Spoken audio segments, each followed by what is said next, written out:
Dear friends, welcome to EPG Pathsala. Today we're going to discuss about history of documentary, how history started and how it has changed from that era to this era. In this module, we will be covering about the concept of documentary, what documentary is all about. We will be covering about the historical journey of documentary from late 20th century to the 21st century. We will be also talking about the issues discussed in the documentaries from various time period. So let's find out what is documentary all about. Documentary is the depict of the activities of a real person. In other words, it is said by someone that it's a creative treatment of reality. Lumiere brothers back in late 20th century started filmmaking. They were shooting short films of 40 to 50 seconds. They were covering the real activities of real human beings from that era. They also brought the documentary making in India, and Dada Saheb Phalke was the first person who started to make documentaries in India. The film by him, The Growth of Pea Plant, was recorded as the first documentary in India. So friends, let's start from the very beginning of the documentary and what it is all about. The beginning of documentary is related with the invention of films by Lumiere brothers in 1895. They created a camera which had the capacity to stock 50 feet of the film. The films which they made were capturing the surrounding lives. These clips were short and unedited.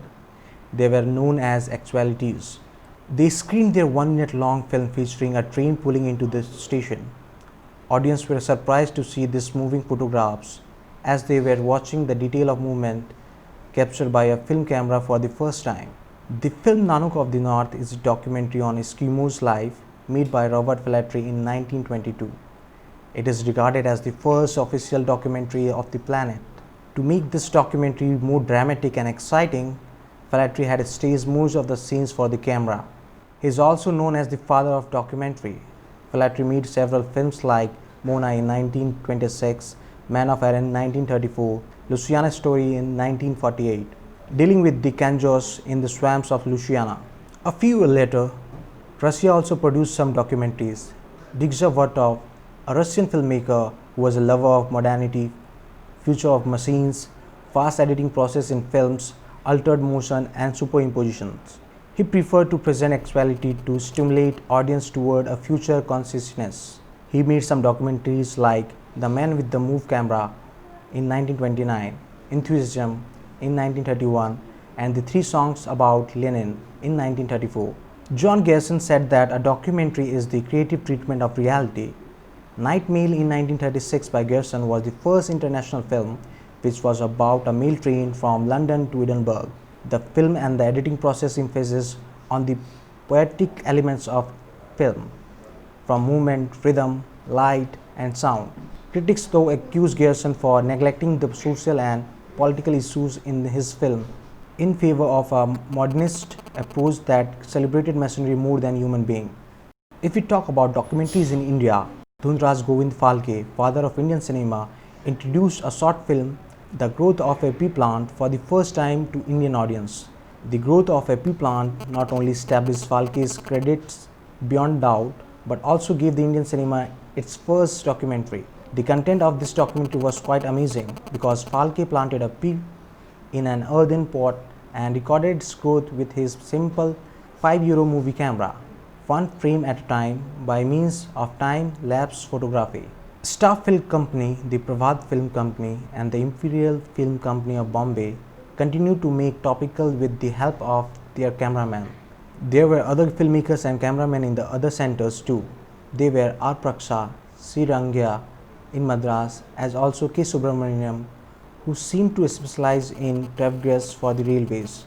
In Lahore, R. L. Sohri started covering early Congress sessions. Anandi Bose established the Aurora Films Corporation in Calcutta, appointed a regular newsreel entitled Calcutta Film Gazette. In spite of the hectic activity on the short film front, very little was being done in the realm of documentary. After Dada Saheb Phalke's pioneering work, the earliest recorded documentary is that of Mohan Bhavnani.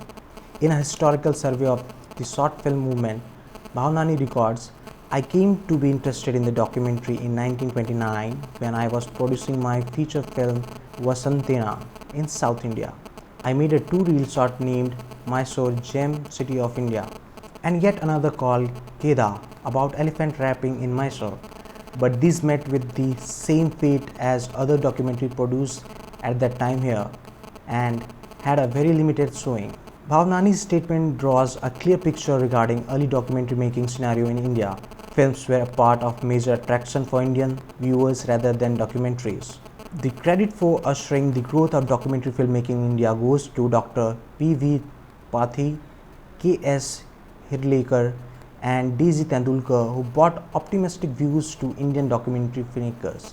All three had returned from abroad in mid-1930s and used constructive and educational mode for documentary making in India. Dr. Pathi's three articles give us a holistic picture of documentary movement in India. These articles are: first, a document on Indian documentary; second one, a props of the documentary film in India; and a chronicle of Indian documentary movement. The proper ancestry of our documentary may be traced back to films of actuality belonging to the days of our silent films, the topical sometimes called specials.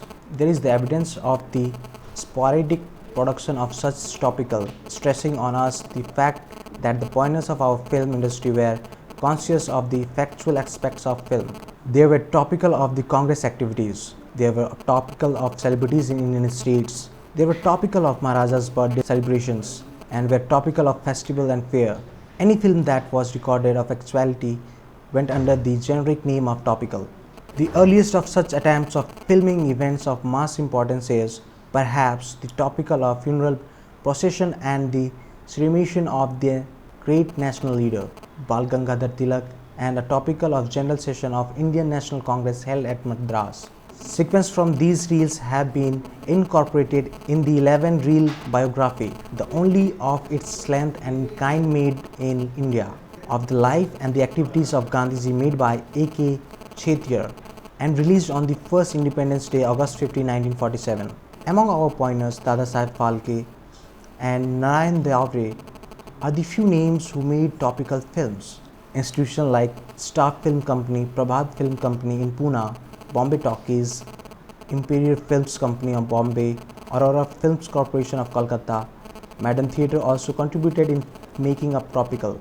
In the South, R. Parkers, C. Rungia and K. Subramaniam were the eminent names of this field. Indian cameramen of those days were contented to run with their cameras and capture whatever they could before cutting out the photographically bad shots or camera stops and joining the scenes together. There were little concept of editing or creative cutting. Montage was unknown then, both in the East and the West. The picture continuity of the reel was very much helped by the use of written titles, which were popular in the silent film technique. In the middle 30s, the great disaster of the Quetta earthquake took place. The Imperial Film Company Bombay made a lengthy film which was synchronized to a running commentary and appealed for the funds for the relief of those who were suffering as silent of the Quetta disaster. Little did anyone know that within 5 years of the earthquake disaster in Quetta, there would be a global war and that the day of the topical was soon to change. During the 2 years that followed Quetta earthquake, there were one or two curious attempts to establish a regular movie service for topical. The founder secretary of Motion Picture Society of India, K. Hirlekar, began an Indian newsreel unit. There were 16 short reels of the Congress session at Faizpur.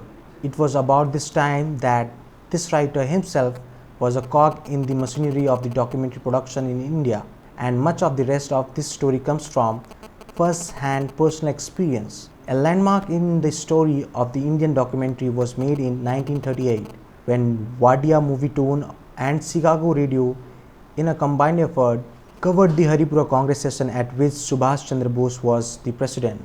It was in this two-reel film depicting the Haripura Congress session that the topical of the Indian film industry felt the touches of documentary treatment. A crew of cameramen and technicians covered this event for a regular newsreel service that promised much in its first issue, but died a premature death within a couple of months of its inauguration. The number of the Indian Screen Gazette attract available crowds and the attendant of the industry. With 6 issues, the Indian Screen Gazette faded out from the industry. Like the pioneers in the other parts of the world, Indian short filmmakers too began to spurn the synthetic fabrication of studio. They became interested in recognizing the existence of real men and women, real things and real issues. Ideas of the humanist and socialist approach were also in their subconsciousness. The Motion Picture Society of India, which K.S. Hilirkar was secretary and Sir Firoze Sethana was the president, started a magazine which popularized the ideas of theme-based short movies. In one of its editorial, it pleaded that in the interest of national culture, exhibitors should be persuaded to exhibit short films. In spite of the fact that Indian documentaries have won many more awards and are better appreciated abroad than Indian feature films, the documentary film sector continues to remain more prosperous feature film sector. So much so that very few documentaries filmmakers make short films as a matter of choice, and the ones who do so can only survive because they alternate between documentary and feature film production.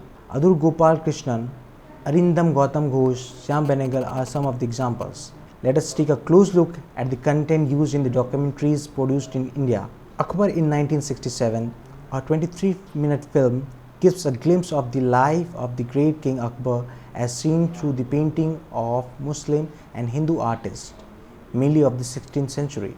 Amir Khan, S.N.S. Shastri's documentary back in 1970, black and white, 18 minutes, portrays the personality and family life of the famous vocalist Ustad Amir Khan and his devotion to music. Arrival by Money Call in 1980 is a color documentary of 20 minutes, describes about various types of arrivals such as the natural products, vegetable as well as livestock and human labor migration to cities. Aslad 82 by N.S. Thapa back in 1982 is a documentary which records the 9th Asian Games held in New Delhi in 1982. Another movie by S.N.S. Shastri, Call of the Kheda in 1962, a 30-minute documentary shows how wild elephants are trapped in the thick forests on the bank of the river Kabini in Mysore. Catching elephants is a risky job which requires patience, skill and year of training. Chandigarh by Yash Chaudhary in 1969 depicts the various aspects of this modern city which is an architect's dream come true. Faces After the Storm by Prakash Jha in 1981 portrays the communal disturbance which rocked the Nalanda district of Bihar in 1981. The documentary is based on talks, points of views and visual records. Kanak Purandara by Girish Karnad in 1988 waved the two biographies of the saints Kanak and Pundara who spearheaded the Bhakti movement in Karnataka. There is a documentary by Satyajit Ray in 1961 on Rabindranath Tagore, a documentary biography of the Nobel Prize winning poet of India prepared with the help of live shots, sketches, photographs and dramatic impressions for the early years. Wings of Fire by M.M. Sharma in 1971, shot in the run of Kutch, the film depicts the habit and the way of life of the migratory bird, the flamingo.